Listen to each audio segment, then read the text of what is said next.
Traveling from Port Harcourt to Bonny Island in Rivers State can be likened to an adventure across the wide waters of the Atlantic. The journey often begins with pleasant anticipation at the Port Harcourt jetty and eases through the calm waters of small creeks before launching into the restless waves from the sea.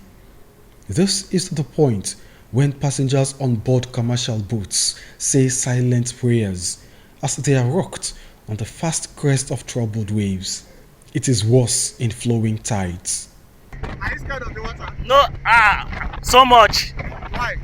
As you can see now, water is not friendly to anyone.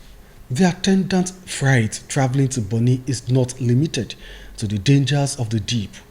It extends to unimaginable discomforts and possible attacks by sea pirates. I'm so much pressed now. I can't use myself. I can't tell the captain to stop for me to use myself. And most of when you're traveling, you're so scared if you will meet all these sea pirates on the road. Because when they attack you, most times they will ask everybody to jump into the water and they will carry the boat and the engine and everything in it and go.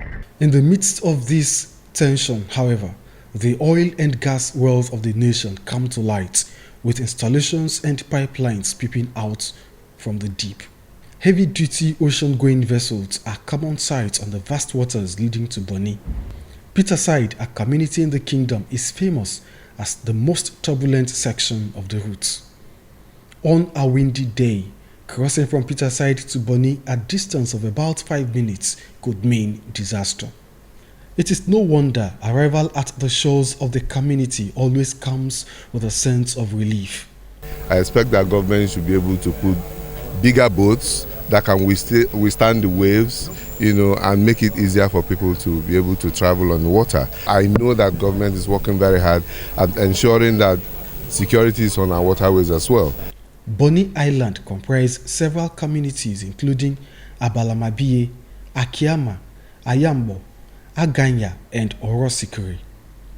The island also has Iwama, Park Community, Finima and Main Bonny. We take pride in the fact that we come from an island that has so much history, that has so much heritage. We're a very proud people. We're a very peaceful people. The island plays host to the Nigeria Liquefied Natural Gas Company, NLNG, and several other international oil companies and their subsidiaries.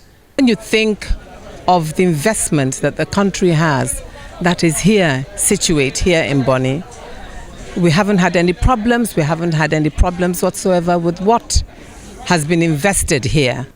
Like other big cities, Bonny has public and private primary and post-primary schools. It also has a higher institution, the Federal Polytechnic of Oil and Gas, Bonny. The community has functional health centers, a general hospital, fire service station, and several commercial banks. There is no power failure. You cannot hear any generator sound like other places. There is constant 24 hours light, except otherwise there is maintenance, cost for maintenance. The vast beaches nesting on the banks of the Atlantic remain untapped as tourist sites, although a few natives make a living scratching the surface of the sea for fishes and other seafoods.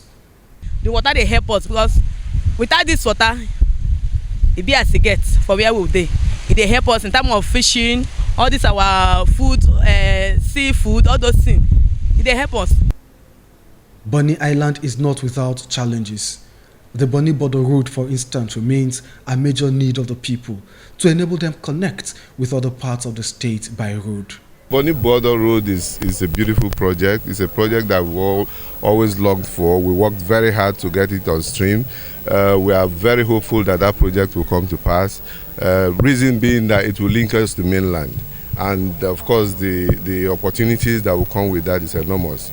Nestled peacefully on the fringes of the sea, Bonny glows with the radiance of the sun, drawing strength and sustenance from the depths of the Atlantic, the waters that set it apart in the community of island communities.